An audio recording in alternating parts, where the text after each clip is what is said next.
Salam, bugün sizlərlə ikinci qrupun son 3 sualına, yəni nəyə? Situasiya suallarına baxacağıq. Çox diqqətli olun, çünki bu 3 dənə situasiya sualı hərəsi 9 bal verir, yəni 27 bal verir sizə. Ona görə çox diqqətli olun ki, necə işləyirsiniz. Birinci növbədə sadəcə məlumatları oxuyuruq. Yəni bu sual deyil. Bizə məlumat verib, bu məlumatlardan xəbərdar olmalıyıq. Sualların hərəsində uşaqlar bu məlumatların birindən istifadə edəcəyik. Qorxmayın. Yəni bütün məlumatları eyni anda istifadə eləməyəcəyik. Deyir mağaza 100 manata fermerdən 500 kiloqram qarpız alıb. Qarpızların dağılmaması üçün onlara taxtadan olan ABC düzbucaqlı üçbucaq formasında bir yer düzəldərək onun içinə yığıb. Görürsünüz şəkildə. Taxtanın 1 metrinin qiyməti 1 manat 50 qəpikdir. Birinci gün qarpızların ümumi kütləsinin 70% satılıb. Bizdən soruşulan birinci sual. Yəni bu məlumatdır. Məlumatı beyninizdə saxlamırsınız, çünki onsuz vərəqdə var. Sualı oxuyuram. Deyir üçbucağın katetləri 3 və 4 olarsa, baxın 3, 4 katetlər. Onda hipotenuz Pifaqor ədədlərinə görə 5, 3, 4, 5. Qalanını gəlin burada yazaq. Deyir 3, 4, 5 olarsa 3, 4, 5. Hətta Word-də yazaq ki, bura donmasın. Deyir ki, bu taxta formasında olan bir şeydir. Katetləri 3-dür, 4-dür, 5-dir. Hələ ki bunu bilirik. Görək sonra nə deyəcək? Hipotenuz 5-dir uşaq. Deyir ki, hər tərəfə 2 sıra taxta çəkilib. Bura təkcə 1 dənə 3 metrlik yox, 2 dənə 3 metrlik. Bura təkcə yox, 2 dənə 5 metrlik. Burada təkcə 4 yox, 2 dənə 4 metrlik taxta çəkilib. Onda gəlin taxtaların uzunluqlarını toplayaq. 3-dən 2 dənə, 4-dən 2 dənə, 5-dən 2 dənə. Uşaqlar 6, 8, 10. Eləyir 24 metr taxta. Bizə də bayaq deyirdi ki, deyir taxtalara ödənilən pulu hesablayın. Taxtalara ödənilən pul. Gəlin görək pul söhbətini harda eləyir? Pul söhbətini burada eləyir də 1 metr 1 manat 50 qəpikdir. Bizə tapdıq ki 24 metrdir. Onda pulu tapanda nə edirəm? 24 metrdir. Hərəsi 1 manat 50 qəpikdən. 1.50-yə vururam. Uşaqlar, həmişə 1.5, gəlin sizə rahat yollar öyrədim də.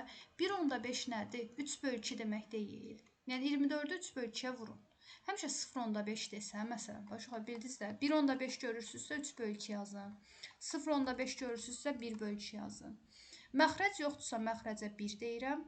24-ü 2-yə böləndə 12 qalır. 12-ni 3-ə vururam, 36. Yəni deməli 36 manat taxtaya pul xərclənib. Birinci situasiyanı bu şəkildə yazırsınız.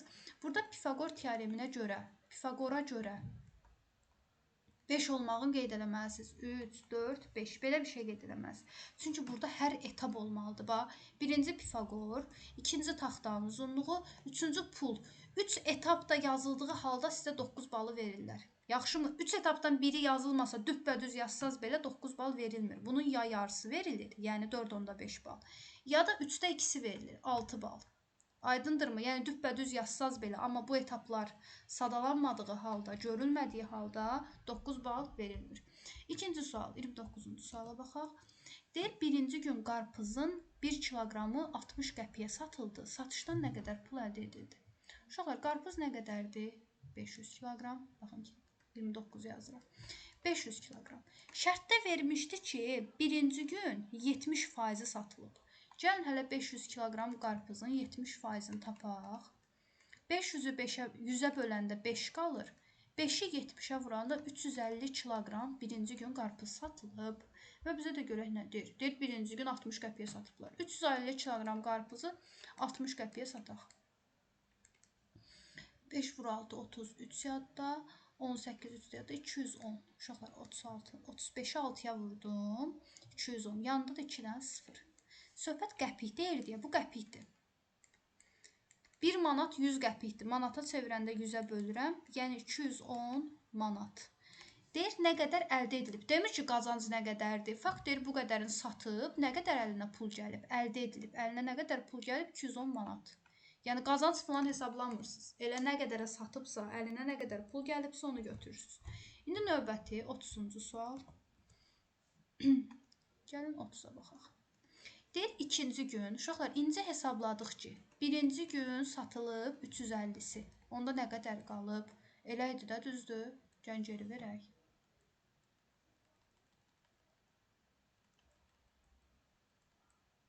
Baxın 350. Gördünüz 350. 350-dirsə birinci gün 350-si satılıbsa 500 kiloqram qarpızdan 350-si birinci gün satılıbsa 150-si qalıb ikinci günə. Düzdür, 30-cu sual işlədik. Və deyir ki, ikinci gün qarpızın 3/2 hissəsi, yəni 150 kiloqramın 3-dən 2 hissəsi. Məxrəc yoxdursa məxrəcə 1 yazıram. 150-ni 3-ə böləndə 50 qalır. 50-ni 2-yə vururam 100 kiloqram. Deyir, bunun 1 kiloqramını 50 qəpiyə satdılar. 100 kiloqramını 50 qəpiyə satıblar. 150-yə vururam 5000 qəpik. Biz də dedik ki, 1 manat 100 qəpikdir. 100-ə bölürəm ki, manata çevirim. 50 manata satılıb. Bu oldu 50 manat. Digər hissəsi, uşaqlar, 150-nin 100 kiloqramını satdıblar. İndi də nə qədər qalıb? 50 kiloqram. Deyir, digər hissəsini isə 40 qəpiyə satdılar. 50 kiloqramını da 40 qəpiyə satıblar. 100 kiloqramını 50 qəpiyə, qalan yerdə qalan 50 kiloqramını da 40 qəpiyə satıblar. O da eləyir 2000. Yenə manat 1 manat 100 qəpikdir deyə 100-ə bölürəm. 20 manat da buradan qazanıblar. Yəni əllərinə bu qədər pul gəlib. Deyir, qarpızların hamısının satışından uşaqlar birinci gün bayaq hesabladıq satışdan nə qədər pul əldə etdilər. 210. Bax, situasiya məsələlərində yuxarıdakı suallardan istifadə olunur ha. Baxın, burada 210 hesablamışdıq. Birinci gün 210 manat gəlir əldə edib. Gəlir yox, əllərinə pul gəlib. İkinci gün əllərinə nə qədər pul gəlib? 50 ilə 20. Baxın, yuxarıda yazdıq. 50 manatla 20 manat. Yəni nə qədər? 70 manat. Qarpızdan əllərinə pul gəlib. Yəni satıb ciblərinə qoyduqları budur. Qarpızların satışından əldə edilən ümumi qazancı. Ümumi qazanc, uşaqlar, qazanc üçün mən bilməliyəm ki, bunlar nə qədər xərcləmişdilər. Deyirdi ki, 500 kiloqram 100 manat. Bax, uşaqlar, 100 manat qarpıza pul ver. Baba, yazıram. Xərclədikləri. Fermerdən 100 manat verib alıblar. Bir də xərclədikləri bayaq uşaqlar xət, nə deyirlər? Bu taxta pulu hesabladığı. Taxtanın pulu nə qədər idi? 36 manat hesabladıq. Düzdür, yadınızdadır o. Geri verib baxa bilərsiniz. Taxtanın pulu 36 manat. Demək, uşaqlar 100 manat qarpıza vermişdilər, 36 manat da taxtaya vermişdilər. Baxın, şərtdə özü deyir ki, taxtanın pulunu da nəzərə alın. Taxtalara ödənilmiş pulun miqdarı nəzərə alınmaqla, yəni taxtaya da pul ödəmişdilər, 136 manat. Deməli, 136 manat bunlar ödəmişdilər. Hazırda ciblərində amma nə qədər pul var? Birinci, ikinci günü toplayın. 210 manatla 70 manatı toplayın. 280 manat ciblərində pul var. Deyir, qazanc nə qədərdir? Qazancı tapaq, ümumi qazanc. Qazancı tapanda nə edirik? Xərclədiyimi çıxıram ki, görün mənim, yəni mən bura 136 manat onsuz qabaqçıdan pul qoymuşdum da, görün mənə nə qaldı? 280-dən 136-nı çıxırsınız.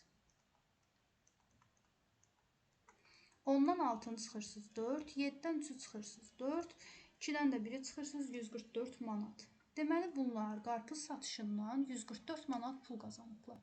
Diqqətli olun. Və bunu da yazanda 9 bal. İndi deyəcəm burada nəyi yazmalısınız. Məsələn, bu 30-cu sualda necə sizə 9 bal verəcək? Birinci bilməlisiniz ki, birinci etap budur. İkinci günə 150 kiloqram qarpızın olmağını bilməliydiniz. Və onun 3/2 hissəsindən 3/1 hissəsini tapmağı bacarmalıydınız. Yəni 100 kiloqramdan 50 kiloqram.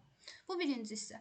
İkinci hissə, siz birinci gündən ikinci günü nəzərə almalısınız ki, görək bayaqki misalda birinci gün 210 manat, indiki misalda 70 manat, yəni hazırki qazancı tapmalıydınız ki, 280 manat. Hazırda əllərində 280 manat var. Bunu hesablamalıydınız. Üçüncü etapda buydu, yəni qazancı hesablamalıydınız. Bu üç etap da varsa, başa düşdünüzmü? 150 kiloqram hazırda ciblərində olan və sonda qazanc. Bu üçü də varsa sizə 9 balı verəcəklər. Bunlardan hansısa yoxdursa, dediyim kimi ya 2-də 1, yəni yarısını verəcəklər, ya da 3-də 2. Yəni ya uşaqlar 4/5 bal, ya da 6 bal. Belə. Yəni bütün etaplar orada görünməlidir. Görünməsə bal kəsirlər. Cavab düz olsa belə bal kəsirlər. Bu qədər uğurlar. Geniş yazın ki, geniş bal alasınız. Uğurlar.